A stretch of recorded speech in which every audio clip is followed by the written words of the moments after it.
সুধী কৃষ্ণ ভক্তবৃন্দ, বয়োজ্যেষ্ঠ মুরব্বিয়ান দাদা ও মায়েরা, সকলের চরণে আমার প্রণতি। আজকে যে অধ্যায় কর্মযুগ, আসলে কর্ম ছাড়া আমরা কিছুই পাই না। সব কিছুর মূলে হলো কর্ম। আমরা যা কিছু সেটা ভালো কর্ম বলেন, খারাপ কর্ম বলেন, প্রতিটা কর্মের একটা ফল আছে। তো কর্মফল ভোগ করতেই হবে। কর্মফল কখনো খণ্ডন হবার নয়। হয়তো যে জায়গায় বড় কর্ম, কিন্তু কর্মের দ্বারা কর্মফল আবার ছোট হয়ে আসে। সেটা যদি ইষ্টের সাথে যোগ থাকে, পরম পিতার সাথে, তাহলে কর্ম করতে করতে দেখা যায় যে মানুষের মৃত্যুযোগও খণ্ডন হয়ে যায়। তো সেই জন্য, কারণ আমরা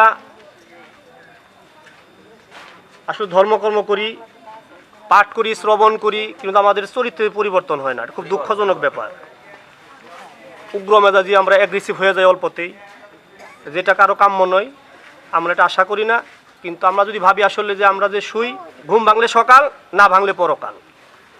তো সেই জন্য যে আমরা আসছি যে 84 লক্ষ জনই ভ্রমণ করতে হয়, আমরা 20 লক্ষ বার থাকি বৃক্ষ হইয়া। বৃক্ষ জন্ম হইল 20 লক্ষ বার, 30 লক্ষ বার হইল পশু জন্ম, 9 লক্ষ বার হইল মৎস্য, তারপর 9 লক্ষ বার হলো কুর্ম, 10 লক্ষ বার হলো পক্ষী, 2 লক্ষ বার বানর, আর 4 লক্ষ বার হলো মানব জন্ম। তো 4 লক্ষ মানব জন্ম হইলেই এই মনুষ্য সমাজে জন্মগ্রহণ হয় না। আদিম অসভ্য অভক্ষ ভোজন এই সমাজে জন্মগ্রহণ করা বহু জন্ম পরে এই সনাতন সমাজে জন্মগ্রহণ হয়। তারপরে সনাতন সমাজে বহুদিন জন্মগ্রহণ করার পরে তারপরে ব্রাহ্মণ সমাজে জন্ম হয়। কাজেই ঠিকানি কথা না, আমরা মনে করি যে কিছুই না, এটা শুধু 84 লক্ষ জন, আবার চিন্তাও করি না, চিন্তা ভাবনাও করি না। সব কিছু আমাদের করে পেতে হয়। এখানে ঠাকুর বলছে যে করায় পাওয়ার জননী, না করে যে পেতে চাই, দুঃখ তার পিছে ধায়। পেতে চাস তো দিতে থাকিস, যে অবস্থায় যেমন পারিস। তো দিতে যে পারে না, পাওয়া তার ঘটে না। তো সেই জন্য পাওয়ার মূল্য হইল করা।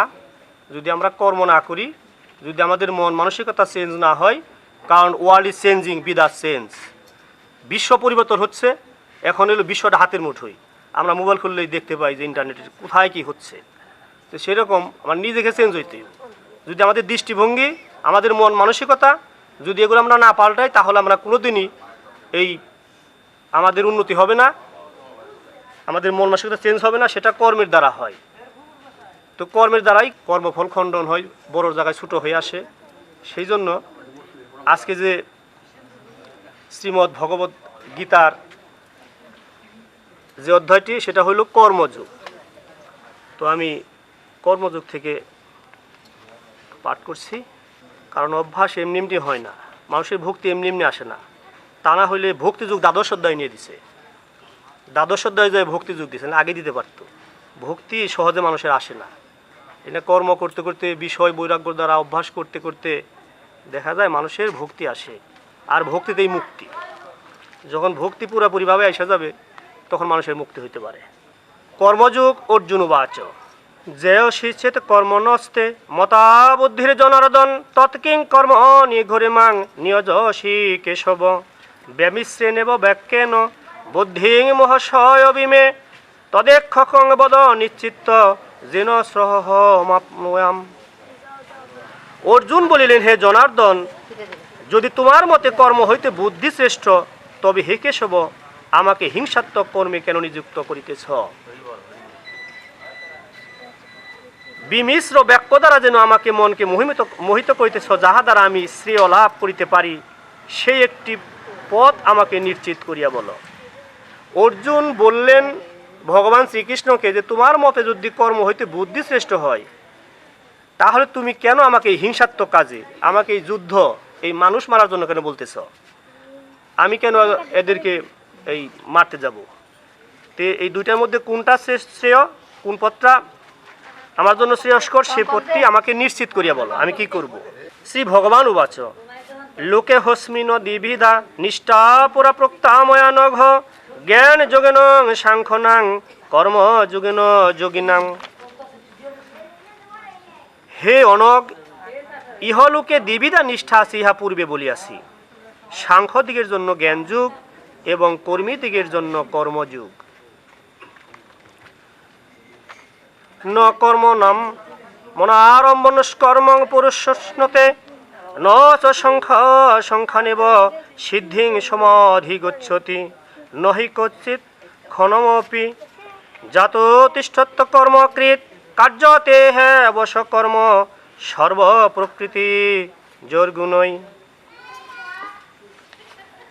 কর্মচেষ্টা না করিলেই পুরুষ নৈষ্কর্ম্য লাভ করিতে পারে না, আর কর্ম ত্যাগ করিলেই কর্মসিদ্ধি হয় না। কেহ কখনো ক্ষণকালও কর্ম না করিয়া থাকিতে পারে না, কেননা প্রকৃতির গুণে অবশ্যই আয় সকলকেই কর্ম করিতে বাধ্য হয়। আসলে প্রত্যেকেই কর্ম করে, কর্ম করতেই হয়, কর্ম না করিয়া কেউ থাকিতে পারে না। সেটা ভালো হোক মন্দ হোক, কর্ম করিতেই হয়। কর্মেন্দ্রিয়া সংযম ন আস্তে মনসা শরণ ইন্দ্রিয়ার্থান বিমূঢ়ত্বা মিথ্যাচার স উচ্যতে যস্তিন্দ্রিয়ানি মনসা নিয়ম ভবতি অর্জুন কর্মেন্দ্রিয় কর্মযুগাসক্ত সবিশেষতে। যে ভ্রান্তমতি কর্মেন্দ্রিয় সকল সংযত করিয়া অবস্থিতি করে অথচ মনে মনে ইন্দ্রিয় বিষয় স্মরণ করে সে মিথ্যাচারী। যে ভ্রান্তমতি কর্মেন্দ্রিয় সকল সংযত করিয়া অবস্থিতি করে অথচ মনে করে ইন্দ্রিয় বিষয় সকল স্মরণ করে সে মিথ্যাচারী। কর্মও করে আবার ফলের আশাও করে, সে মিথ্যাচারী। ইন্দ্রিয় সকল সংযত করতেছে অথচ বিষয়ের চিন্তাও করতেছে, তাহলে সে মিথ্যাচারী। কর্মত্যাগ করিলে এই সিদ্ধি লাভ হয় না কেন, তাহা শ্লোকে বলা হইল। মনে মনে বিষয় চিন্তা করিয়া বাহিরে বিষয় ভোগ ত্যাগ করা মিথ্যাচার মাত্র। কিন্তু যিনি মনের দ্বারা জ্ঞানেন্দ্রিয় সকল সংযত করিয়া অনাসক্ত হইয়া কর্মেন্দ্রিয় দ্বারা কর্মযোগের অনুষ্ঠান আরম্ভ করেন তিনি শ্রেষ্ঠ। কিন্তু যিনি মনের দ্বারা, এই যে মনটা অনেক চঞ্চল, এটাকে বসানো খুব কঠিন। কারণ এই মনটা যার দেহের ভিতর উজ্জ্বল হয়, এই মনটা যার ঠিক থাকে তার সব কিছুই সম্ভব। দেখেন আপনি যে কোনো কিছু যখন মনোযোগ সহকারে করবেন, আপনি কাজ করেন, যখন আপনার 100% মনোটার মধ্যে থাকবে সেটা সুন্দর হবে। আর যদি না অন্যদিকে চিন্তা ভাবনা, তখন কিন্তু ওটা মানে ওইরকম সুন্দরভাবে সম্পন্ন হয় না, সেক্ষেত্রে ভুল হওয়ার সম্ভাবনা থাকে। এবং তাড়াহুড়ো কাজ, আপনি তাড়াহুড়ো করে যে কোনো কাজই করবেন সেটার মধ্যে ভুল থাকবেই। তো এই মনটাও খুব চঞ্চল, এটার চঞ্চল মনে যেমন অতি আনন্দে কাউকে কথা দিতে নাই, চিন্তা ভাবনা করে তারপরে মানুষকে কথা দিতে হয়। যে কথা দিয়ে দিলাম আনন্দের সহিত বা মোহিত হয়ে দিয়ে দিলাম, আবেগের বসে দিয়ে দিলাম, বিবেকে চিন্তা ভাবনা করলাম না, তখন কি হয় যে ওইটা মানুষ আর অনেক সময় পরে রাখতে পারে না, তখন মানুষ কথা দিয়ে মানুষের কথার বরখেলাপ হয়। এই জন্য কাউকে কথা দিলে খুব চিন্তা ভাবনা করে দিতে হয়। আর এই মনটাকে যদি সুন্দর না করা যায় দেহের ভিতরে, তাহলে এই ভগবত প্রাপ্তি হবে না। এই জন্য মনটাকে আগে কন্ট্রোলে আনতে হবে, কারণ মনই সব। আপনি এখানে বসে রয়েছেন, আপনার মন বিভিন্ন জায়গায় ঘোরাঘুরি করতেছে, হবে না। যতক্ষণ এখানে আছেন ততক্ষণ মন আপনি এখানে দিন, যখন যে কাজ করেন তখন ওই কাজ আপনি মনোনিবেশ করেন, তাহলে কি হবে, ওই কাজগুলো খুব সুন্দরভাবে সুসম্পন্ন হবে। তাই বলছে যে যিনি মনের দ্বারা জ্ঞানেন্দ্রিয় সকল সংযত করিয়া অনাসক্ত হইয়া কর্মেন্দ্রিয় দ্বারা কর্মযোগ অনুষ্ঠান আরম্ভ করেন তিনি শ্রেষ্ঠ। নিয়তং কুরু কর্ম তং কর্ম জয় হে কর্মণ শরীর যাত্রাপিচ তেন প্রসিদ্ধেদ কর্মণ যজ্ঞার্থং কর্মণ্যহত্র লোকো হয়ং কর্মবন্ধন তদর্থং কর্ম কন্তেয় মুক্ত সঙ্গ সমাচর। তুমি নিয়ত কর্ম করো, কর্মশূন্যতা অপেক্ষা কর্মশ্রেষ্ঠ। অর্থাৎ কর্মত্যাগ অপেক্ষা কর্ম হল শ্রেষ্ঠ, কর্ম করাই শ্রেষ্ঠ। কর্ম না করিলে তোমার দেহযাত্রাও নির্বাহ হইতে পারে না। কারণ কর্ম না করলে দেখেন যারা আরামায়াস করে, কর্ম করে না, যারা হ্যাপি লাইফ লিড করে, এদের কি হয়, এদের অসুখ বিসুখ বেশি, কায়িক পরিশ্রম যারা না করে। এই জন্য প্রতিটা মানুষের আপনার আগে সুস্থ থাকা জরুরি। যদি আপনি সুস্থ না থাকেন তাহলে আপনি কোনো কর্ম সঠিকভাবে করতে পারবেন না। একটা মানুষের মিনিমাম প্রতিদিন 40 মিনিট করে হাঁটতে হয়, যদি আপনার এই দেহের এগুলো যদি ক্লিয়ার রাখতে চান। কারণ আগে হলো ধর্ম করতে গেলে সুস্থ থাকাটা জরুরি। এই পৃথিবীতে সেই সবচেয়ে বড় সুখী যার দেহটা খুব সুন্দর, দেহটা ভালো আছে, সুস্থ আছে। তো এই দেহকে ভালো রাখার জন্য আপনার এই আবার আহার শুদ্ধিও আছে, কারণ খাবারের থেকে সব কিছু এই পেটের ভিতরে ঢুকে। তো সেই জন্য এই খাবারটা হিসাব করে খাইতে হয়।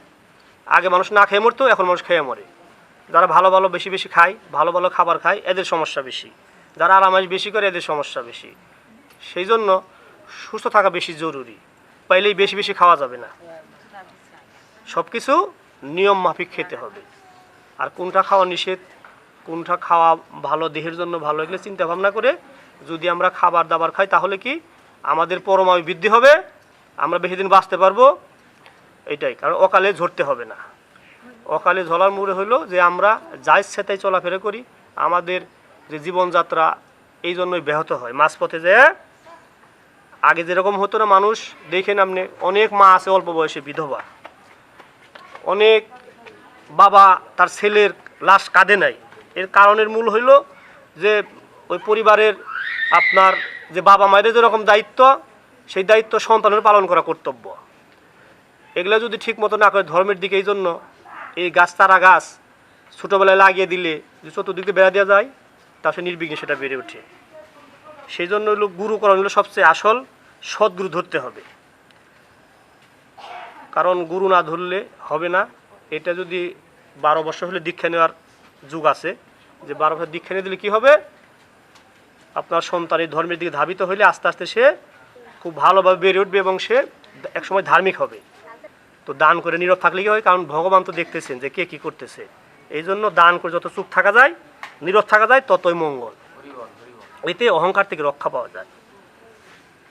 সেই জন্য দানও করতে হবে, কিন্তু ওরকম আহামরি প্রকাশ করা যাবে না।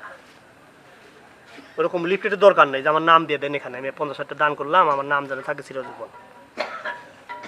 মানে যদি কমিটি যদি দেয় সমস্যা নাই, কিন্তু নিজের থেকে বলা যাবে না যেন আমার নাম দেন, এখানে প্রকাশ করা যাবে না। কার্যং ন নিবদ্ধতে চৈবতস্য কীতেনার্থ না কৃতনিহ কচ্চন ন চাস্য সর্বভূতেষু কচ্চিদর্থ ব্যাপাশ্রয়। আত্মতৃপ্ত জ্ঞানী ব্যক্তি নিজের কোনো কর্ম নাই, কোনো স্বার্থ নাই, সেইরূপ নিষ্কামভাবে কর্তব্য কর্ম করিবে।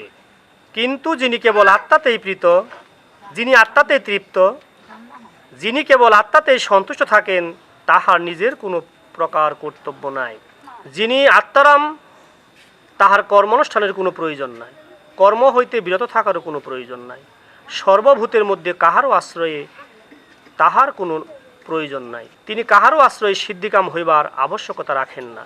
অতএব তুমি আসক্তি শূন্য হইয়া সর্বদা কর্তব্য কর্ম সম্পাদন করো, কারণ অনাসক্ত হইয়া কর্ম অনুষ্ঠান করিলে কর্তা ঈশ্বর, তাহার উদ্দেশ্যে ভীতাবৎ কর্ম করিতেছি, এইরূপ বিবেক বুদ্ধি সহকারে সমস্ত কর্ম আমাতে সমর্পণ করিয়া কামনা শূন্য ও মমতা শূন্য হইয়া সুখ ত্যাগপূর্বক তুমি যুদ্ধ করো। মানে ভগবান শ্রীকৃষ্ণ অর্জুনকে বলছেন যে তুমি যে কর্ম করছো এটা ঈশ্বরের কর্ম, মনে করো যে এটা সব কিছু তোমার, যে তার প্রতি তুমি সব কিছু একবার ছেড়ে দিয়ে তুমি যুদ্ধ করো। যে মানবগণ শ্রদ্ধাবানু অসুয়াশূন্য হয়ে আমার এই মতের অনুষ্ঠান করে, তাহারাও কর্মবন্ধন হইতে মুক্ত হয়। যাহারা অসুয়া পরবশ হয়ে আমার এই মতের অনুষ্ঠান করে না, সেই বিবেকহীন ব্যক্তিগণকে সর্বজ্ঞান বিমূঢ় ও বিনষ্ট বলিয়া জানিও। জ্ঞানবান ব্যক্তিও যদি প্রকৃতির অনুরূপ কর্ম করিয়া থাকেন, প্রাণীগণ প্রকৃতির অনুসরণ করে ইন্দ্রিয় নিগ্রহে কি করিবে? স্বধর্ম কিঞ্চিৎ দোষ বিশিষ্ট হইলেও ইহা উত্তম রূপ অনুষ্ঠিত পরধর্ম অপেক্ষা শ্রেষ্ঠ।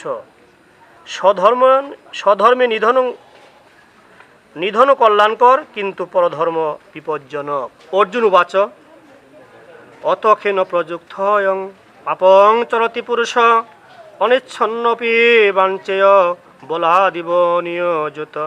শ্রী ভগবান উবাচ কামেশ ক্রোধ এষ রজগুণ সমুদ্ভব মহাশনো মহাপাপ্মা বিদ্যুনমিহ বৈরিণম।